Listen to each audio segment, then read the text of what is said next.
Oof. Good evening, good morning, good afternoon, wherever you are. Weird time of day for me to decide to do a live stream. I know it's 5 in the morning. Not expecting a lot of people to watch this unless you're in North America or Australia and New Zealand. But a fair bit of stuff's happened. In the news here, Raducanu, British female tennis player, obviously winning the US Open as a qualifier, which has never happened before. Pep Guardiola has faced some criticism for comments regarding um, supporter numbers within the Etihad Stadium at Man City games. They have not gone down well. Man City as a club are regularly criticised for lots of empty seats at Man City home games, Champions League games. There's regularly empty seats, and there's an ongoing battle between the fan base and the club and UEFA over various issues that's befallen them. But in the build up to the game against Southampton, Guardiola was trying to get the morale up and encourage fans to come out and support the team. The result was a draw. And the crowd numbers, there was still a lot of empty seats. There was a lot of backlash on social media aimed at Guardiola's comments. And it's a weird one, Man City. They had a lot of success in the last decade or so. There's no doubt. They've had a lot of that success under Guardiola as manager. But the crowd numbers, for a stadium that's got around a 50,000 capacity, they're regularly 10 to 15,000 empty seats at home games. So success, builds interest, but there's still a long way to go before they're regularly selling out the Etihad on a week-to-week basis. So those comments that he made have brought some criticism, which is, I think, partially deserved. In rugby league news in the NRL, obviously the Sydney Roosters and the Parramatta Eels have crashed out of the NRL finals. The Roosters thumping defeat to the Manly Sea Eagles, absolutely thumping defeat. Worrying defeat as well, with the gap in points so outclassed on the field. Had they peaked as a team under Trent Robinson, the injuries they've sustained this season, quite a few injuries there. Several key leadership figures have retired at the club, both Morris twins, Boyd Cordner, Jake Friend. Luke Keary's missed a lot of the last couple of seasons with injuries. So there's a big leadership void there. Parramatta Eels, that was, I think, the Parramatta Penrith game is possibly one of the best games of rugby league I've seen in over a decade. One of the most enthralling matches I've seen. There were no points scored in the second half. An 8-6 scoreline to Penrith. You would think it was a poor game, bad weather conditions, like perfect playing conditions. The energy levels for both sides didn't drop till the final whistle. Both teams were out on their feet. That was possibly one of the best matches I've seen in a very, very long time. And Parramatta are the only club to beat both Penrith and Melbourne this season, so they went the whole way. And either side could have won that game. Yes, key players are missing because of injury and suspension, but that was a full-blown contest. It was a very watchable game. I thoroughly enjoyed it, and I'll happily watch it again. But I was surprised there were no points scored in the second half. Now, one thing that I want to discuss with the NRL is that there's been a lot of criticism aimed at the officiating this season and lack of consistency. So far in this final series, they have been very, very consistent in their calls for high contact or foul play or offside or interference, especially with interference in the line and where the attacking player receives the ball on the inside or outside shoulder when the player's making a dummy run. But officiating this season has come under a lot of criticism. There is no doubt on that. And is going to be heavily discussed, I believe, in this off-season when Annesley, the head of refereeing and officiating, and the NRL do their post-season review. I think it's going to be heavily discussed over this winter for us in the Northern Hemisphere, the summer in the Southern Hemisphere. I think it's going to be very heavily discussed in this off-season. And we are likely to see possible further rule changes. Now, a lot of fans haven't necessarily been happy with all the rule changes that we've seen in the last 2 seasons. I mean, I have to admit, with the 6 again rule, I like that. I'm slowly coming around to the 18th man rule if it's enforced fairly, and clubs deliberately don't deliberately take advantage of that rule. But there are the fact that they want to bring in more rule changes almost on a constant basis is concerning me. They need time to bed in, and there needs to be time for the players and fans to get used to the current rule changes that we have seen in the last 2 seasons. The speed of the game is actually not much faster than what it was before, but the fatigue levels and the space that skilled players are finding on the field is there to see. The teams that finished higher up adapted to the rule changes better than those teams that finished lower down on the season ladder. Those teams that have progressed further in the finals again adapted, I think, better to the rule changes and the style of play changes than those teams that didn't go further. And the game has evolved. I do like the style of play that we're seeing, but we need, as I say, consistency from the referees. What we saw in Magic Round in round 10, 15, 16, 17 weeks ago, with the amount of sin bins and and send-offs and penalties to now, there needs to be consistency. What the NRL needs to do is not make rule changes arbitrarily mid-season and interpretation changes mid-season. There needs to be some stability there. That is very, very crucial in order for just this post-season review is going to be very, very interesting. It'll be interesting to see if there's any further rule tweaks, rule changes. But the game's at a crossroads. But yes, this final series so far has been some really good games. So that's very interesting. There's ongoing speculation at the West Tigers about Michael Maguire's position as head coach. They are going into a post-season review themselves, and I could do a video on the situation at West Tigers. Under Michael Maguire, under a match, they've got worse. They haven't got better. Their league position is not as good as what it was. They have stagnated. They haven't had a finals appearance for over a decade. Their final league position, as I say, is worse now than what it was when he took over. So they're slipping further and further away rather than taking that step forward. They're taking more steps back. The Tales of Tigerland series, the Fly on the Wall documentary series, which a lot of sports teams seem to be doing. The teams that seem to be doing it are the teams that aren't having a lot of success. Very informative, very fun to watch. But I think had the team been more successful on the field, I think it would have created less controversy than what we've seen. Because the team hasn't been successful. The coaching setup, they're under pressure. The players are under pressure. And whether Maguire stays there as head coach or is moved on, whoever comes in, or if he stays, the task of getting this team back into the top 8 is difficult. It's very, very difficult. I don't know how they're going to do it. North American news: the NFL season's restarted. The NHL is just over a couple of weeks away, I think, from or less than a week away from training camp. So our regular season is only a couple of weeks away. There's still a lot of RFA and UFA players who haven't re-signed. The Jack Eichel situation, we don't know if he's been traded or not. Kaprizov at Minnesota Wild, will he sign? Will he stay in the KHL?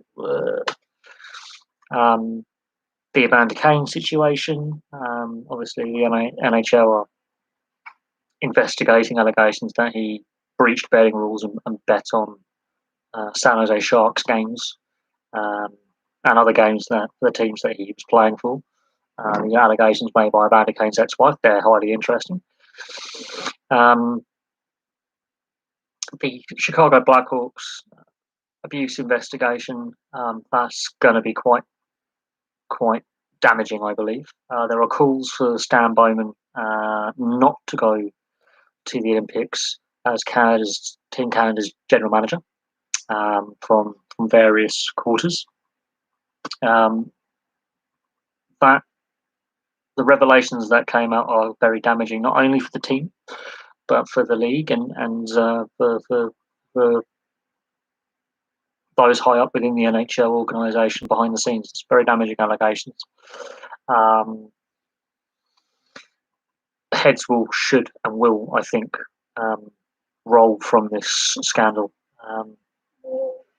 This is one of the biggest sports scandals I think we've seen in a very, very long time. And we've seen some pretty damaging scandals in a variety of sports and leagues, but this is, in my view, one of, if not the biggest sports scandal in recent years. The US gymnastics, you could argue, is equally as damaging. And there was court cases out of that, criminal and civil. We've seen over here in the UK with former football players and their abuse scandal. Again, criminal and civil cases have come out of that, and inquiries have come out of that. So watch this space, but I can see senior backroom staff at the Chicago Blackhawks being forced out of a job, being prosecuted as well. And I can see the NHL facing a civil lawsuit as well. So that is an ongoing story that I think has a long time to run and will have major ramifications, not just for the sport of ice hockey and the NHL, but more wider ramifications. And it's not a question of who knew what; it's a question of what was covered up. Could things have been dealt with differently, and a whole host of other issues at play there. But let's see what some of the sporting headlines. So get some sports headlines up.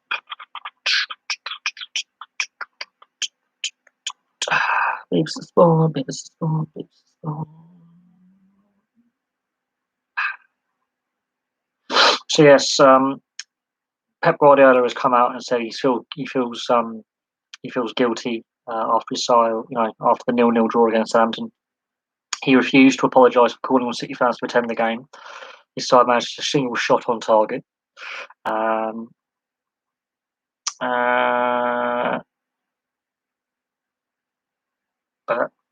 the official terms of the Etihad on Saturday was 52,698. That's their biggest crowd of the season so far, much higher than 38,000 that they had against Leipzig in midweek. He claims his comments after the Champions League match were misinterpreted. So that is very, very interesting. But he has faced a lot of criticism over those comments. So yesterday's results: Brentford beat Wolves 2-0. Arsenal get a second win of the season against Burnley. They've had a very poor start to the season, very slow start, but now they're starting to pick up a few points. Liverpool beat Palace 3-0. Man City Southampton was a 0-0 draw. Norwich got battered by Watford 3-1, and Villa beat Everton 3-0. And on Friday's game, Newcastle and Leeds was a 1-1 draw. So the table's looking interesting. The table's looking very, very interesting. I think we're 5 games in at this point. So five games in. Liverpool are top, 13 points. Man City are second with 10. United and Chelsea are also on 10 points, but have a game in hand. Everton have got 10 points as well. Brighton have 9 points and a game in hand. Spurs have 9 points. West Ham have 8. Brentford have 8. Brentford, very good start to their first Premier League season. Villa have 7. Watford have 6. Leicester have 6, game in hand. Arsenal now have climbed to 13th in the table. They've actually started to get some points. They've got 6 points. Palace have got 5. Southampton have got 4. Wolves have 3. Leeds have 3. Newcastle 2. Burnley 1. And Norwich, well, Norwich got no points and sitting last with a minus 12 goal differential. I think Norwich are going to have a very tough season. I think several teams are going to have a very, very tough season. But Brentford, brilliant start to their first season in the Premier League. 2 wins, 2 draws, only 1 defeat. That is not a bad start. It's a very solid start. Watford, decent return to the Premier League as well. So Norwich, really surprised with Norwich struggling considering how well they played in the Championship last year. Arsenal, they've still got a negative goal difference.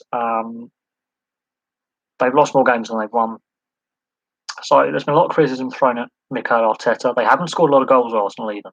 They're not, scoring their way out of trouble. They've had 2 wins on the bounce, but they're not blowing teams away. They've only scored 2 goals so far this season. They've conceded a lot. There are concerns about Arsenal's squad makeup, but this is a long-term issue with Arsenal that I've discussed on this channel before. Other teams I'm surprised by a slow start. Leeds, surprised by their slow start as well. Palace have had a decent start under Patrick Vieira as their new manager. It'll be interesting to see how he does on with his first full season in Premier League management. Interesting appointment after Roy Hodgson obviously retired. So Palace with a new manager, Wolves with a new manager. Aston Villa post Grealish, they're actually doing quite well. They've had a big, good, solid start. Spurs with a new manager. Okay, they've won 3, lost 1. They've got a game in hand. They are obviously playing later this weekend.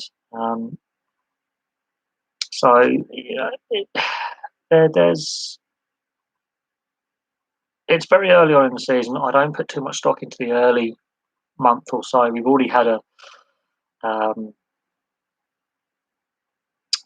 international break. We've got another international break next season.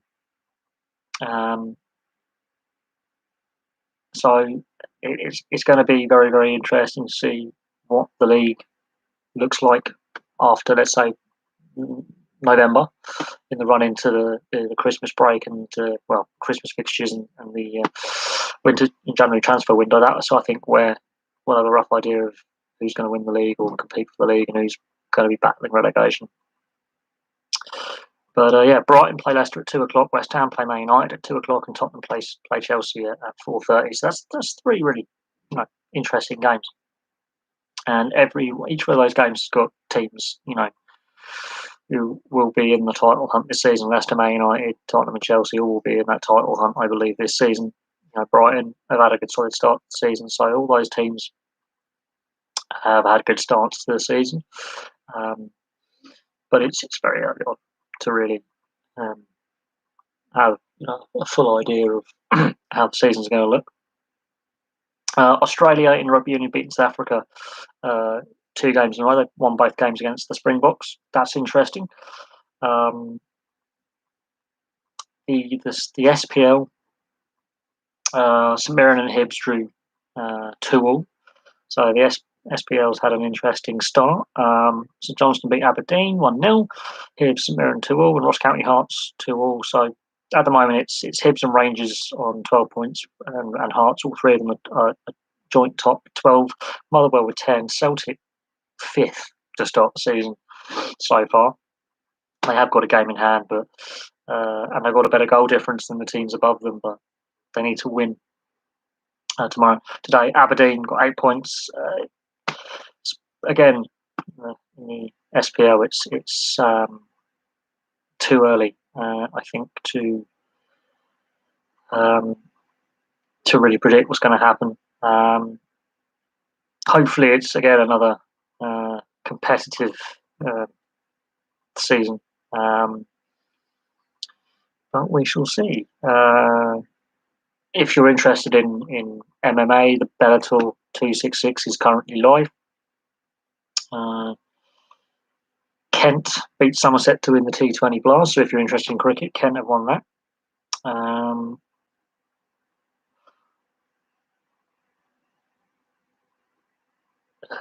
But there's not really a lot going on. UK sport. I think the major sports stories is Raducanu's US Open win as a qualifier, and the first women's Grand Slam winner from the UK since 1977. So I think that's one of the biggest stories to come out of sport British sport in the last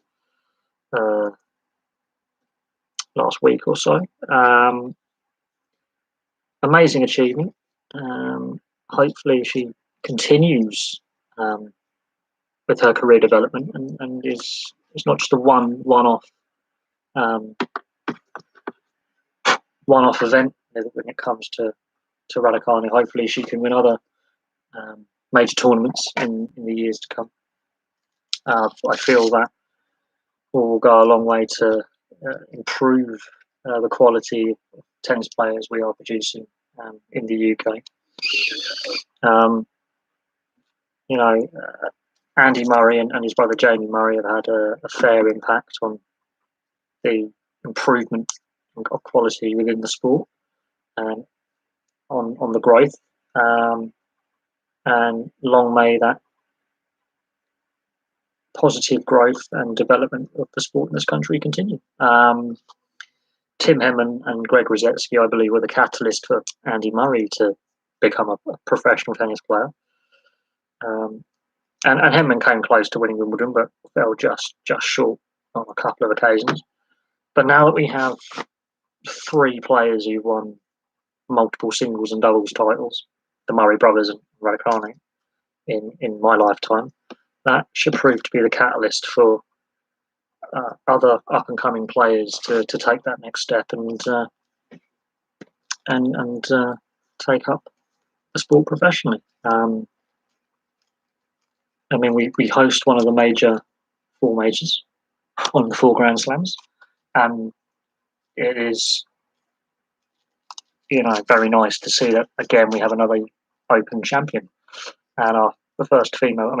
Konta has promised much and delivered very, very little in recent years, so it is nice to see that we have finally got a women's champion for the first time in 44 years. 44 years, been a long time. Very long time.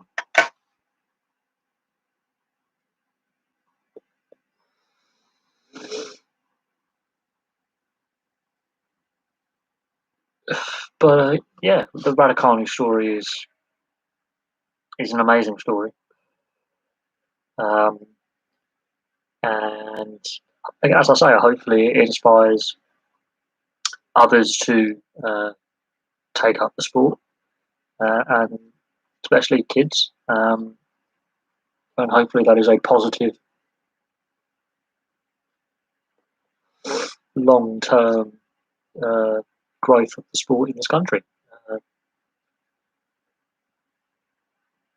And tennis is a very popular spectator sport in this country. It just needs that boost, and the reaction of fans, I think, is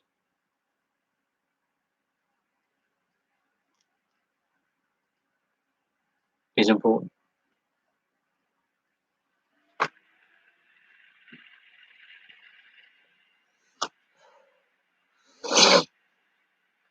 But yes, it is interesting that. Well, it's actually she's done the first. She's the first qualifier to win a major tennis tournament on the 4 majors. That's something that will go down in history. I think that's Sports Personality of the Year right there, no doubt.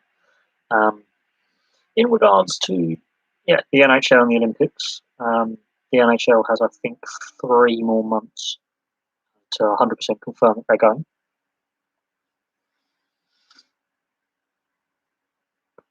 And it is interesting that it's Olympics in China as well. Players wanted to play in Korea and were very, very disappointed in not being able to go to the Pyeongchang Olympics in 2018. Very, very disappointed. And of course, this collective bargaining agreement was agreed to allow the game to restart during the pause and have this shortened season that just gone. And there are some very, very big stories in the NHL.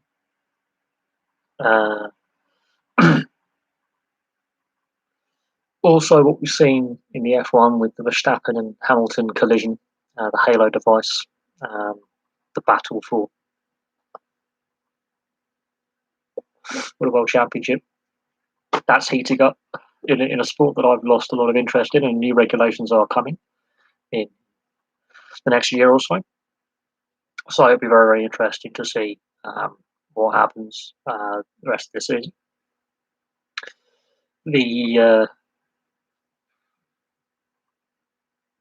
There's some interesting things happening in sport.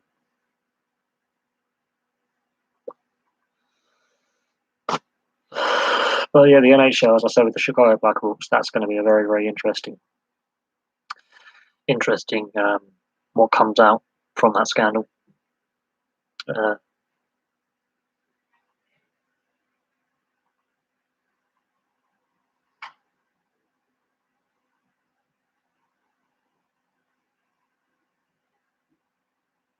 My neighbours are still awake.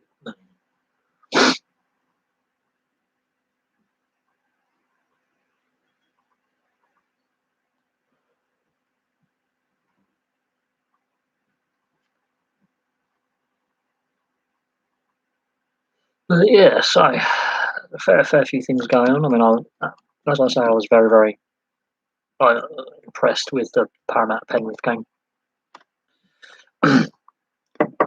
Absolute arm wrestle. So if any Australians are awake watching, that was a very, very interesting, and it makes the semi-finals interesting as well. The Sea Eagles play South Sydney, and Melbourne play Penrith. That's a replay of the grand final. Let's have a look. See what.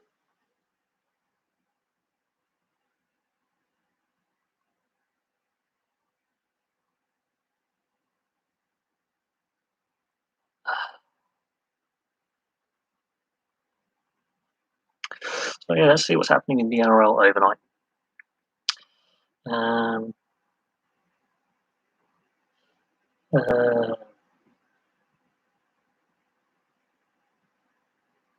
Reece Walsh has claimed the Rugby League Players Association Rookie of the Year.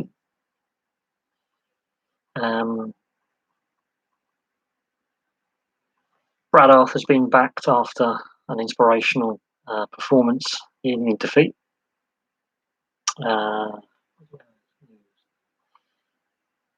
There's concern about Nathan Cleary with his shoulder injury.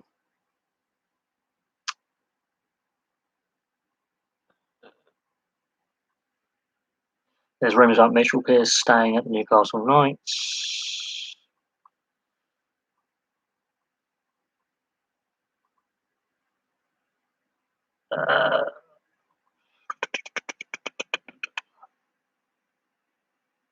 This is interesting. Talking about concussion lawsuits, and if you followed the CTE lawsuit in the NFL and the NHL, a significant ruling for NRL's ex-Knights James McManus $1 million concussion lawsuit has been dismissed. Former Knights star James McManus has had a landmark court case over repeated concussions involving his former club dismissed just days before it was set to be heard. McManus, who played 166 games for the Newcastle Knights, began proceedings against the club in 2017 and had been suing for $1 million Australian dollars. The winger, now 35, claimed his career, which would have been prolonged with further contracts on offer in the Super League, and was instead forced to end his career in 2015. A three-time New South Wales Blues rep winger said he had suffered from mental health issues and chronic traumatic CTE after 7 concussions that had been confirmed. His medical team also said he had symptoms which had led to a likely risk of developing Parkinson's disease and dementia. A loss would have been significant for the Knights, but also the NRL have come mindful of the McManus case, setting a precedent and allowing further litigation from former players. Johnny Badiris, Matt Gidley, and former Knights coach Wayne Bennett were expected to be called to give evidence, but will now not be forced to front court. In a statement, the NRL said the claim brought by James McManus against the Newcastle Knights, which was managed by the NRL at the time, has been finalised with the New South Wales Supreme Court ordering judgment for the Knights. The NRL is pleased that this long-running matter has now been resolved in the Knights' favour. The NRL was confident in its defence of the claim under the Civil Liability Act, Australian law, and we are pleased that the matter could be resolved without further cost and expense for all parties. So that is an interesting one, that a lawsuit for player welfare has been dismissed from court.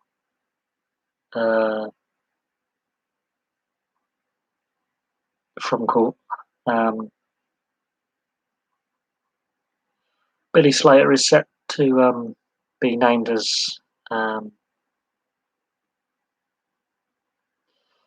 Queensland coach, so that's interesting. Do I think Man United will beat West Ham? That is a very, very interesting question. I think it's too early in the season to say this team's going to beat that team. West Ham, under David Moyes, have had a massive turnaround in fortunes. Qualified for Europe. They had a very good season last season. They've had a very good start to this season. Man United, that defeat to Young Boys, not a good performance. Adding Ronaldo, I don't think fixes the club's problems they've had for a long time. I think Solskjaer, yes, he has been given time, and I think that is important. There's been a lack of stability in management, and they've had a lot of managers since Ferguson left. And a lack of success in recent seasons when it comes to silverware. They've come short. I think it's very early on in the season. They've had a very good start to the season. There's no doubt on that. West Ham have had a good start as well. I think it's a very, very close. I think it's going to be a very, very close game. I don't think we can definitely say Man United are going to win. I think they're favourites. Historically, they've got a good record in the Premier League era against West Ham. But I think there is a slow turning of the tide when it comes to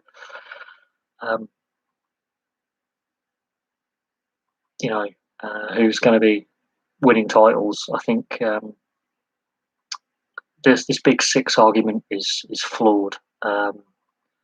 They're only big six in revenue generated, not big six necessarily for trophies. And Liverpool have had a very good start to the season as well. Chelsea have had a resurgence under Thomas Tuchel. If this was later on in the season and gaps had appeared and form was there, I think yes, if Man United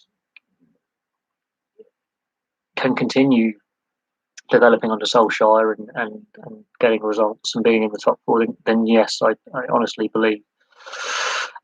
In years past, yeah, you could definitely say they will beat West Ham, but in the last couple of seasons, that's not the case. I think it's going to be a very interesting game. I think West Ham have a very good chance of winning. That's my personal opinion on that one.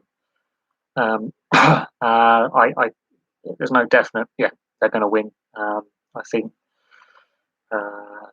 the pendulum of power, so to speak, and competitiveness in the league has changed in recent seasons. So, in my opinion, I think it's too close to call that United, or whether both West Ham or Man United, are definitely going to win that one. But on paper, yes, United have. Well, they've got Ronaldo, they've got Cavani,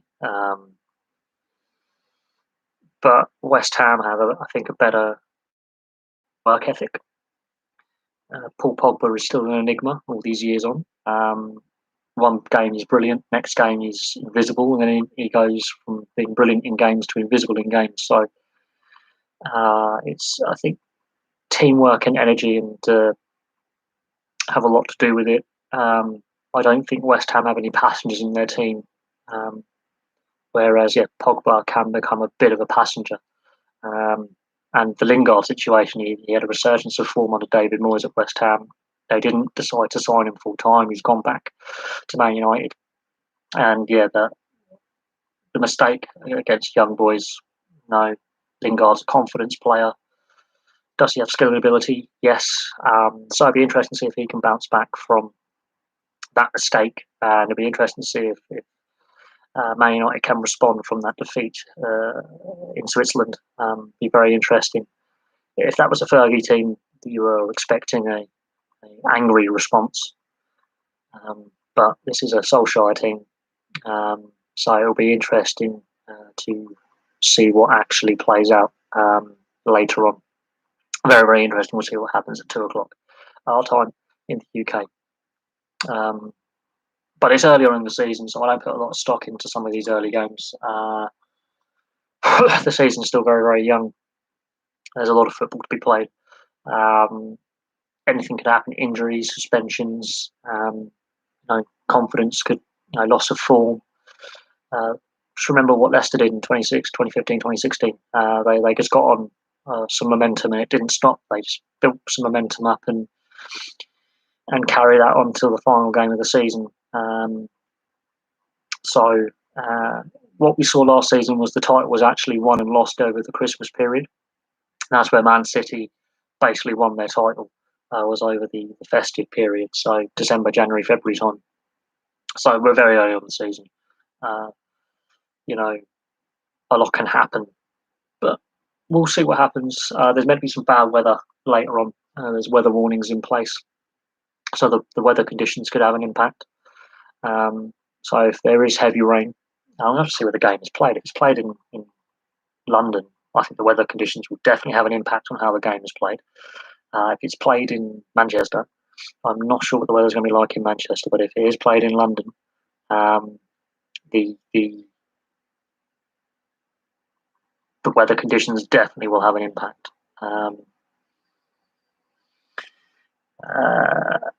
Premier League, let's have a look. Premier League.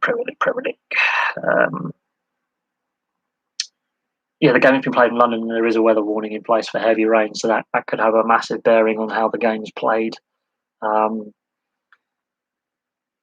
It could mean it's a very slick pitch, a very fast pitch. It's not going to be cold, but heavy rain will definitely impact on how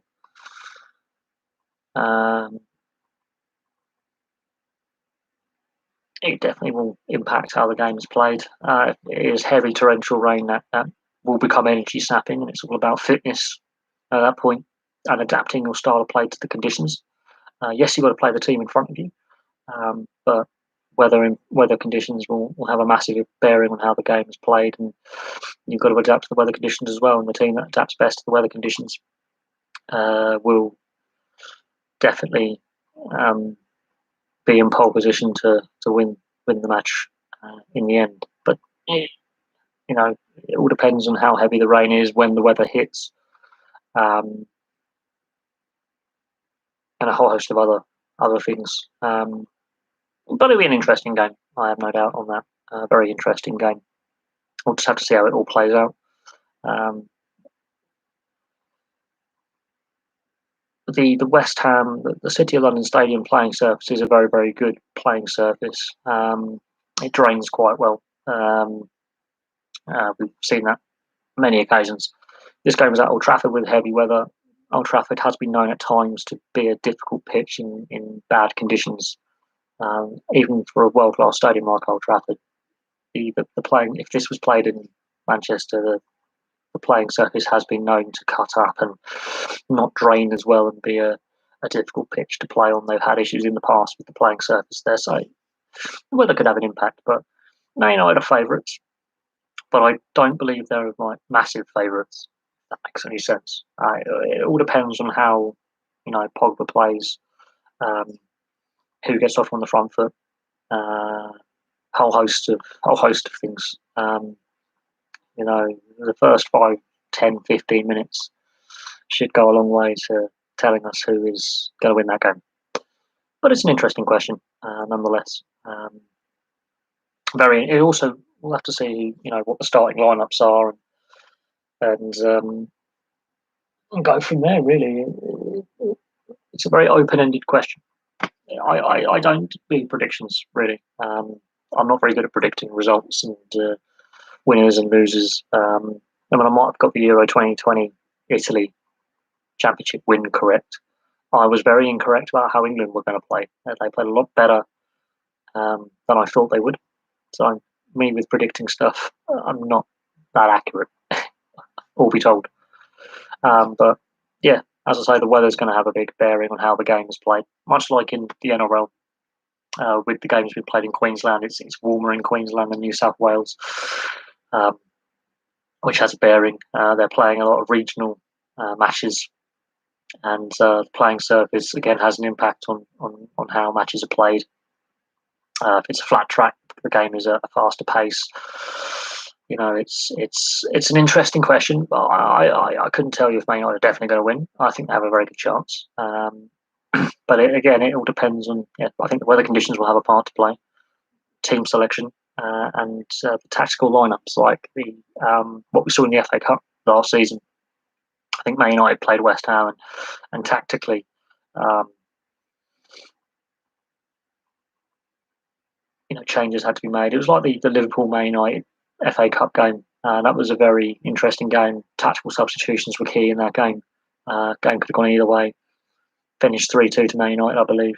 Could have finished 3-2 to Liverpool.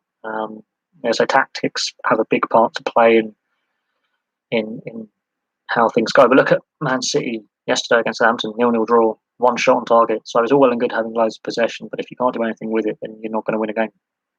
Southampton actually had more shots on target in that game. Imagine if Southampton had snuck a win in that game, the social media meltdown would have been bigger. But Solskjaer faces a lot of criticism on social media from fans.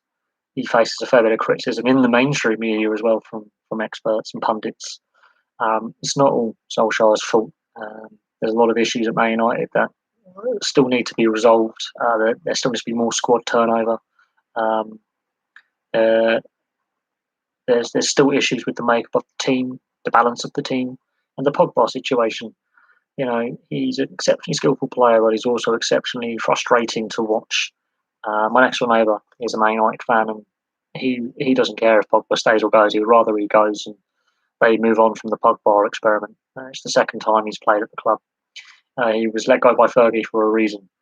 Uh, and then his time at Juventus, I've got family and friends who are Juventus fans. They have the same criticism of Pogba: exceptionally skillful, lazy, attitude not in the right place. So and the way the West Ham team is made up, they've got a lot of hard-working players, box-to-box midfielders, high-energy players. Um, they're a very solid team um, at West Ham. There's no outstanding superstar at West Ham, whereas Man United have these outstanding superstars, and it's all well and good having them in your team, but you can't always get them to play together. So it'd be interesting to see how Ronaldo readapts to the Premier League after many years out at his age. Cavani's done very, very well. He's hit the ground running. He's, I think, a couple of years younger. But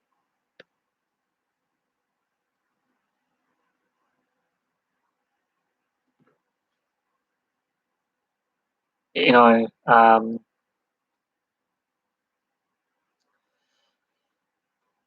it, it,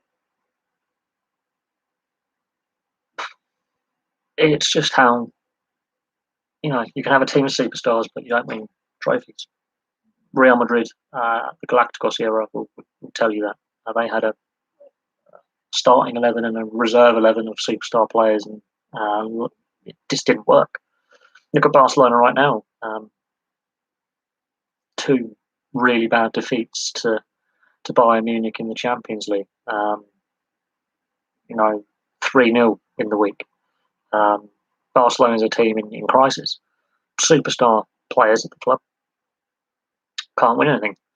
They're going to go into a lengthy rebuild. Barcelona are in trouble. So it's all well and good having superstar players, but you can't necessarily gel them into a team. And I think that's the problem with Man United with Pogba and now Ronaldo, another big ego being planted in that team. It's getting them to play as part of the team. And this is a criticism that Pogba's faced throughout his career, is he's an exceptionally skillful player. On his days, unplayable as the opposition, but far too often he goes missing in games and doesn't play to his potential.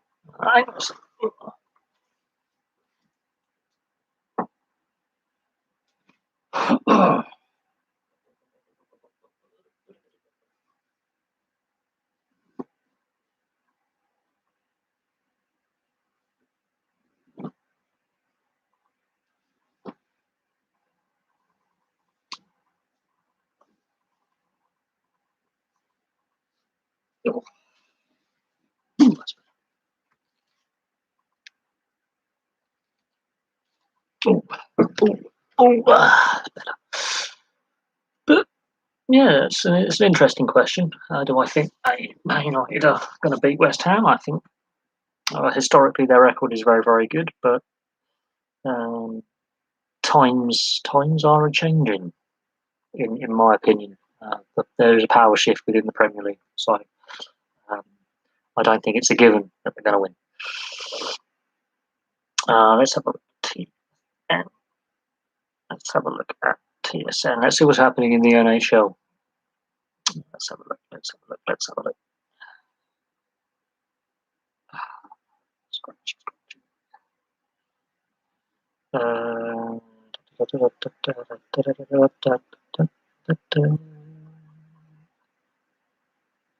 Ooh. We want NHL news. Let's have a look what's happening in the NHL. Zdeno Chara has signed a one-year deal with the Islanders, so he's still playing and he's in his mid-40s, going back to where it all began.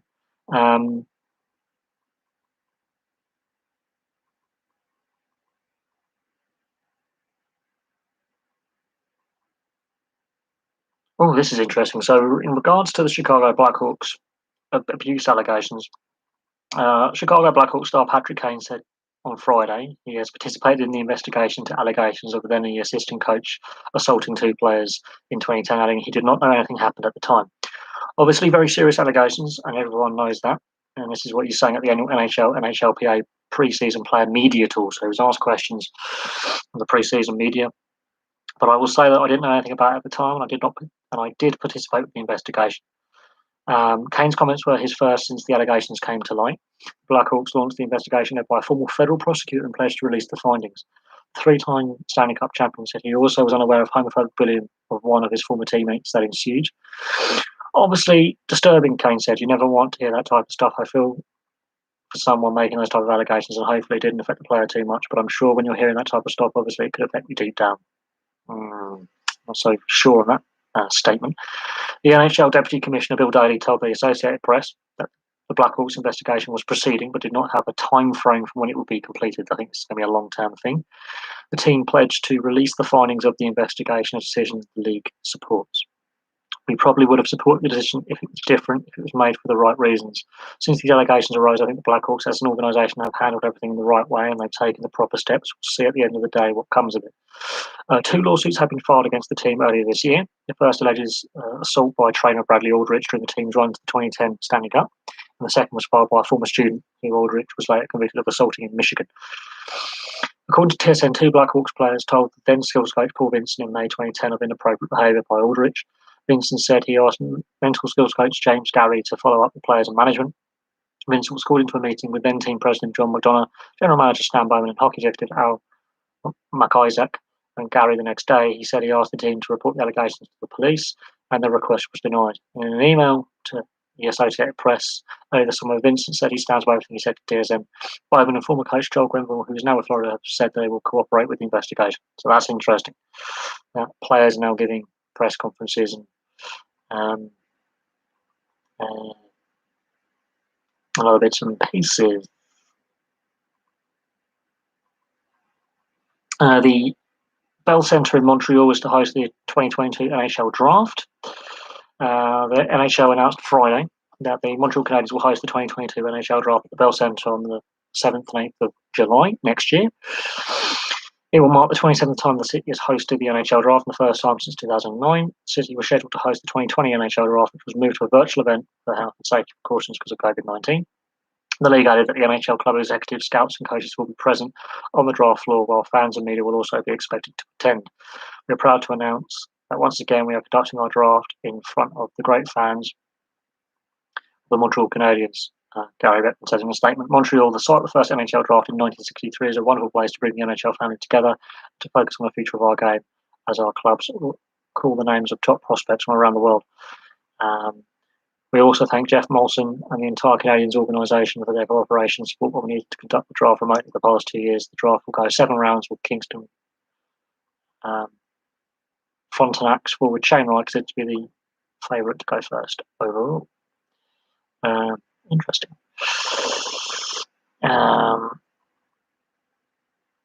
Oh, here we go. Evander Kane. This is an interesting one. He admits to a gambling problem, but denies betting on games. That's an interesting one. What else? So yes, there's that going on. Let's have a look at what else is going on in the world. So that's interesting. Though Evander Kane has come out and stated he does have a gambling addiction, but did not bet on any games. That investigation is still ongoing. It will be interesting to see what comes of that and if he faces a suspension at all. It's been reported that his teammates at San Jose don't want to play with him. So that's interesting. So there's a fair bit to think about with Evander Kane in that regard. He's a lightning rod for hockey fans. Not necessarily the most well liked of players ever to have played the game. Very controversial figure. He's had issues at all the teams he's played at. There's been rumours that he's not well liked within the game. So it will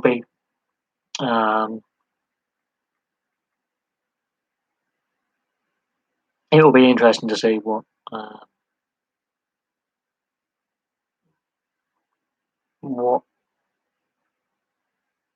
comes of the investigation by the Integrity Unit.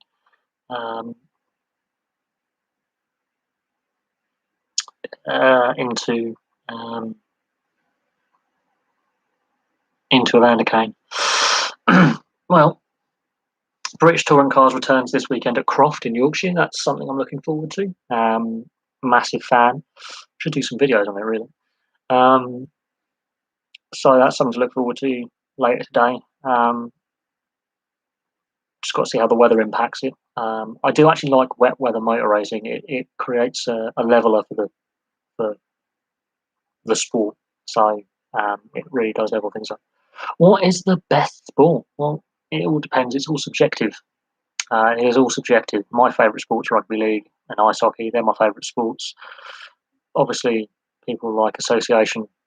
Badminton, that is an interesting one. It's a very popular Olympic sport. I used to have my own little badminton set and net and stuff. And I used to play it in my back garden, but I never played it much. I played it a bit at school, never made any of the teams. But it is an interesting sport. It's a fun sport if you're good at it and if you enjoy it. For me, there is no best sport.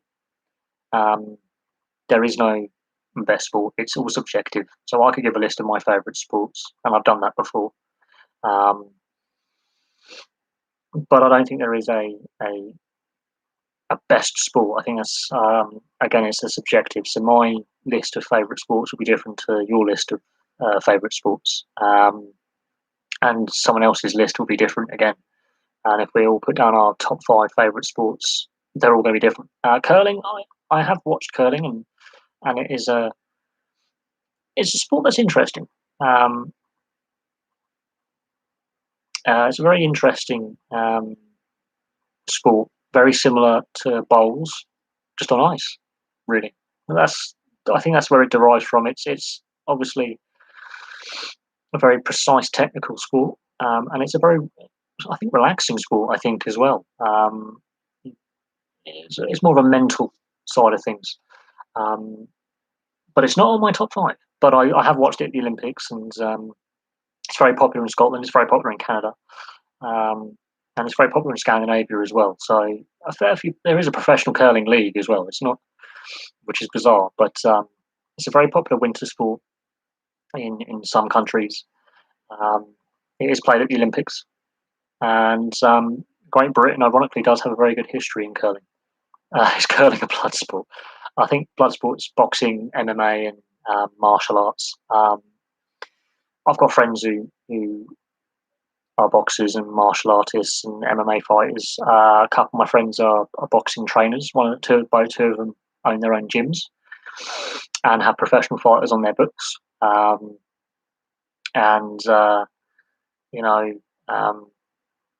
think boxing and MMA are in a bit of a difficult situation at the moment with the exhibition fights with the Paul brothers and Conor McGregor and Amanda Holyfield coming out and boxing exhibition fight, and Tyson's boxing next. I think they're sports at a crossroads at the moment.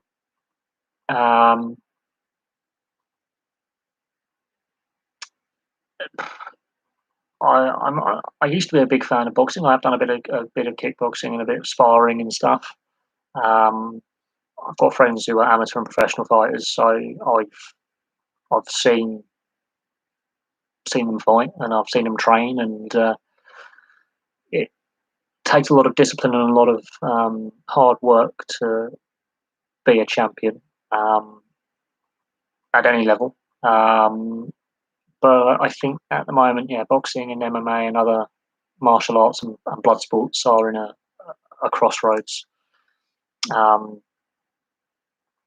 they have been for a while. But it's an interesting question. I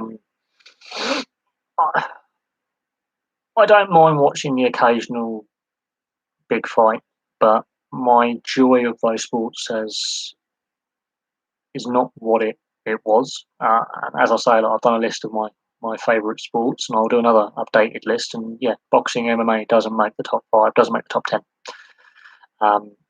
Not even close. But again, each list is subjective. So if I put my top 5 favourite sports, as I say, it's going to be different to your lists if you were to make a list up, and it'll be different to someone else's list. And it's all subjective. I don't think there's one sport that's better than another. There are sports that I enjoy more than others, absolutely. But what sports topic you just? What's the sports topic you could just talk about for hours? I could talk about rugby league, ice hockey, football, cricket. I could talk about any sport. It just depends on what we're discussing within that sports topic. As an individual sports topic, we could discuss best players. We could discuss rule changes, refereeing. That's something that I could go on for a while. Sports corruption is something I could go on for donkeys. I have a big interest in researching and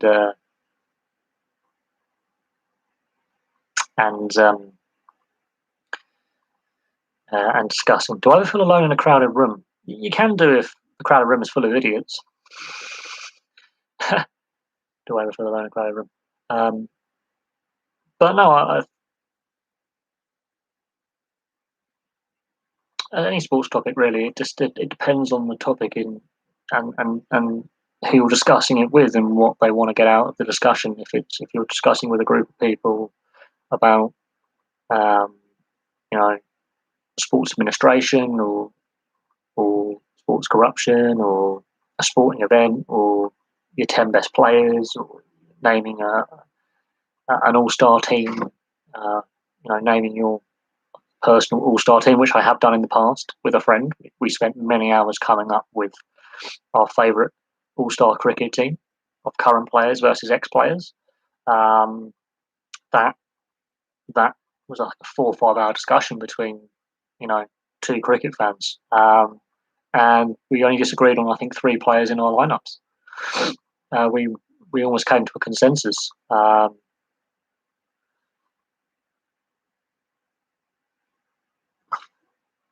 Which was a very informative discussion. It actually led to a couple of videos on this channel, which were made. It was a very informative discussion, and it was a very interesting discussion because we actually went down a similar path, but with a few differences in a couple of players and how we would line up the team in the batting lineup. That was it, really. And as he was an ex-university cricketer, he had played at a high standard in South Africa when he was younger, and so therefore he had a fair knowledge of the game. And he's a lifelong fan, and we just sat down for a long time and just discussed the finer points of our selections, and we had a few differences when it came to opinion when it came to a handful of players that we wanted to put in our teams, and we compared our teams, and it was an interesting comparison. there were like, I think 3 or 4 players that were different, and some of the players we had to leave out, you know, was very interesting who we left out of our teams. But in the end, we did come to a consensus. Um, but it was an interesting conversation. So yeah, we spent 3-4 hours discussing that down the pub, and we came up with some very interesting. We had a very interesting discussion, and then we moved our discussion on to other sports as well, and it really got very, very interesting and very in depth. So, um, yeah, again, a sports topic. It depends on the topic and who you're talking with, because any sports topic, I could spend hours discussing the finer points of the transfer window. The situation with Barcelona, for example, and how they've gone into a financial mess. The European Super League mess that we had over the summer. Um, all-time starting 11. Why you would have certain players in certain positions. It all depends on who you're talking with and what the topic is. Because I could have a discussion about the NHL. My friend Sam, like me, is a massive ice hockey fan, and we could spend hours discussing the finer points of the trade deadline, draft day, trade speculation. You know, uh, individual players. Issues within the game. Um, Issues that are ongoing within the game, past issues within the game. So, interesting question. But as I say, it all depends on the topic at hand. If it's a topic about baseball, I don't have a lot of interest in baseball, so I don't think I could talk about baseball for more than a few minutes. If it's a topic about rugby union, rugby league, ice hockey, football, cricket, motorsport, then yeah, we could have a discussion for hours. But it all depends on the interest of the other people involved in the conversation and what that individual topic within that sport's all about. Because we could argue the finer points of F1 and the regulations and how they've suited the Mercedes team for the last 5, 6 years, 7 years. We could discuss, the finer points on some of the tracks. Should they be there? Should they not be there? Same with MotoGP and the regulations there and the tracks they go to, superbikes, touring cars, rallying, motocross. It's all about what's being discussed, because there's some topics that you can't spend a lot of time on because it's a pretty short conversation. On other topics, you could spend as long as you want, quite honestly. So it's an interesting question, and you can't really give a definite answer to that, if I'm honest. You really can't. Um, that's not to say that you can't have a conversation about some sports stories and sports things. I mean, the history of sport, we can discuss the finer points of the salary cap scandal in the NRL involving the Melbourne Storm, or the Canterbury Bulldogs when they had their salary cap scandal, the Parramatta Eels salary cap scandal, or the time that Todd Greenberg was NRL CEO and how off-field player scandals really damaged the game's image domestically and overseas. You could discuss, issues with, match fixing in cricket and the history of that, and discuss the Hansi Cronje scandal and other scandals subsequently. The ball tampering scandal with the Australians. I mean, there's lots to discuss there. It all depends on what the topic is and what others want to discuss as well, because it's all well and good me discussing or talking about stuff, but others need to have input on the discussion and have their say.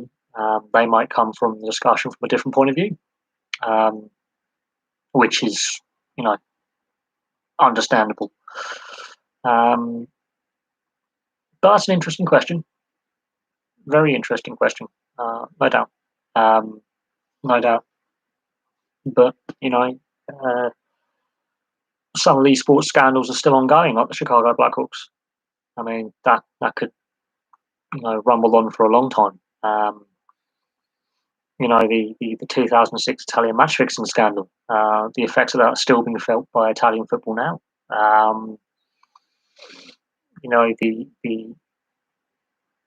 The corruption scandal at FIFA. There's the effects of that are still being felt. Hence why we got the Qatar World Cup. And right now, FIFA and UEFA are basically at war about having the World Cup every 2 years. It's a proposal being put forward by Arsene Wenger. And it's meeting some resistance. And if FIFA can't get UEFA on board, then the plan doesn't work. We could discuss about, the European club footballs, Champions League, Europa League, and UEFA Conference League formats, and how there are other ways and possibly better ways to reformat the club game at a European level. The European Super League debate is another one where very quickly that idea collapsed. So it's all subjective, and it all depends what people want to discuss and talk about, and a whole host of things really. There's no right or wrong answer in that case. So there is no right answer there in all reality. It is what it is. Bloody dust. But interesting question. What sports topic could I discuss? There's loads I could discuss. It all depends on who I'm discussing and talking about that sports topic with. Plain and simple. It is all about who you're discussing things with. At the end of the day, in my opinion, and what they want to discuss with you. There is no right or wrong answer in that case. There really isn't.